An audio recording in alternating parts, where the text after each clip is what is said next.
दोस्तों तेल, प्याज, आटा, गेहूं, चावल वगैरह इन चीजों को लेकर सरकार की तरफ से 5 बड़े फैसले लिए गए हैं। कुछ आम आदमी को महंगाई से राहत देने के लिए मोदी सरकार के द्वारा ये फैसले हैं और कुछ किसान भाई लोगों के लिए भी फायदेमंद खबरें हैं। तो आइए देखते हैं एक एक करके सरकार के सभी फैसले। पहला तो देखिए आप, इंपोर्ट टैक्स को लेकर सरकार ने तेल पर फैसला लिया है, इंपोर्ट ड्यूटी बढ़ा दी है और इस तरह से सरकार ने एक तीर से 3 निशाने साधे हैं। अब एक तो लोगों को इससे दिवाली पर महंगा तेल मिलने वाला है। जानकारों का यह मानना है कि जब खुले बाजार में किसानों को सोयाबीन का दाम समर्थन मूल्य से ज्यादा मिलेगा तो किसान खुद ही समर्थन मूल्य पर सरकार को बेचने में रुचि नहीं लेंगे। वे खुले में बाजार में ज्यादा रेट में बेचेंगे, क्योंकि हाल ही में आपको पता होगा सोयाबीन में एमएसपी वगैरह को लेकर भी काफी कंट्रोवर्सी चल रही किसानों के बीच। तो ऐसे में अब आयात शुल्क बढ़ने से सरकार किसान खुश हैं, आम आदमी परेशान होगा। क्योंकि दोस्तों केंद्र सरकार ने क्रूड और रिफाइंड सूरजमुखी तेल के लिए कस्टम ड्यूटी यानी कि आयात शुल्क को बढ़ाने का ऐलान कर दिया है। सरकार की तरफ से इन सभी तेल पर कस्टम ड्यूटी को 0 से बढ़ाकर सीधा 20% कर दिया, जबकि जो refined soybean oil, palm oil और सनफ्लावर ऑयल है इस पर भी पहले 12.5% थी इंपोर्ट ड्यूटी, उसको बढ़ाकर 32.5% कर दिया।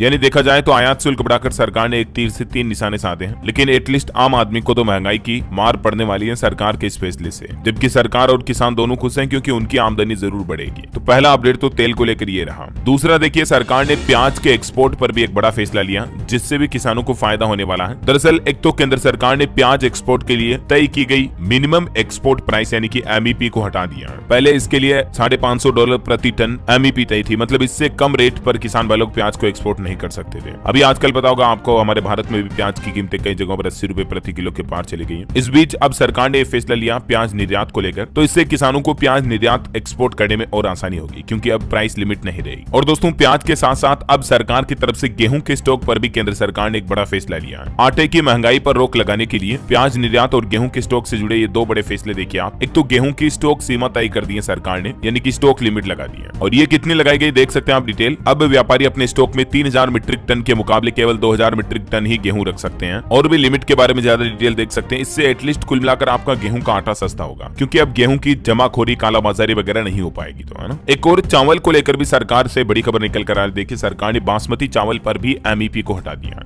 एमईपी यानी मैंने आपको बताया था ना, मिनिमम एक्सपोर्ट प्राइस, यानी कम से कम इतनी रेट पर तो आपको एक्सपोर्ट करना ही है। तो वो प्राइस लिमिट को बासमती चावल से भी हटा दिया, जो कि पहले 950 मीट्रिक टन अमेरिकी डॉलर के वर्तमान मिनिमम एक्सपोर्ट प्राइस एमईपी के नियम को सरकार ने हटाने का फैसला किया। तो इससे भी किसान भाई लोगों को फायदा होगा। किसान अपनी चावल वगैरह को, प्याज को मनपसंद मनचाहे रेट पर एक्सपोर्ट कर पाएंगे, है ना। तो ये दोस्तों तेल, प्याज, आटा, गेहूं, चावल वगैरह को लेकर सरकार की तरफ से 5 बड़े फैसले उम्मीद आपको जरूर जानने मिले होंगे। वैसे आपको क्या लगता है दोस्तों, सरकार को महंगाई कम करने के लिए हमारे देश में सबसे ज्यादा किन चीजों को सस्ता करना चाहिए? मेरी राय में तो जैसे पेट्रोल, डीजल, एलपीजी, गैस वगैरह इनको सस्ता जरूर करना चाहिए, ताकि